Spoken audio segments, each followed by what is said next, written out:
నమస్తే. Welcome to Disha TV. రైలు రిజర్వేషన్లపై కొత్త నిబంధనలు అమల్లోకి వచ్చాయి. మీ ఐఆర్సీటీసీ అకౌంట్లో ఇతరులకు టికెట్ బుక్ చేస్తే ఇక నుంచి కొన్ని జాగ్రత్తలు పాటించక తప్పదు. ఇదివరకు మీ ఐడి నుంచి టికెట్ బుక్ చేసుకునే సదుపాయం ఉంది. ఇతరులకు సాయం చేయడానికి చాలా మంది ఇలా చేస్తూ ఉంటారు. అయితే కొత్త నిబంధనల ప్రకారం అలా చేశారంటే ఊచలు లెక్కబెట్టాల్సి వస్తుంది.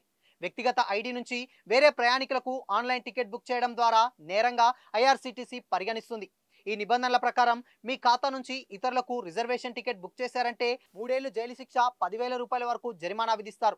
సెక్షన్ 143 రైల్వే చట్టం ప్రకారం గుర్తింపు పొందిన ఏజెంట్లు మాత్రమే థర్డ్ పార్టీ టికెట్ పేర్లపై టికెట్లు బుక్ చేయాలి. ఒకవేళ మీ ఐఆర్సీటీసీ అకౌంట్లో టికెట్ బుక్ చేస్తే మీ ఇంటి పేరు ఉన్నవారికి కానీ లేదా రక్త సంబంధికులు, కుటుంబ సభ్యులకు మాత్రమే చేయాలి. వేరే వ్యక్తులకు చేస్తే జరిమానా, జైలు శిక్ష లేదా రెండు ఒకేసారి విధించే అవకాశాలున్నాయి.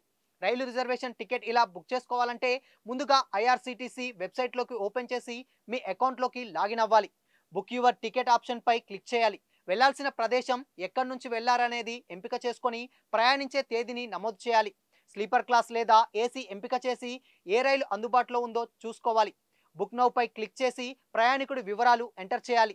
Mobile number, captcha code enter చేయాలి. Tatkal ticket booking AC ticket అయితే ఉదయం 10 గంటలకు ప్రారంభమవుతుంది. నాన్ ఏసీ టికెట్ అయితే ఉదయం 11 గంటలకు బుకింగ్ అయితే ప్రారంభమవుతుంది.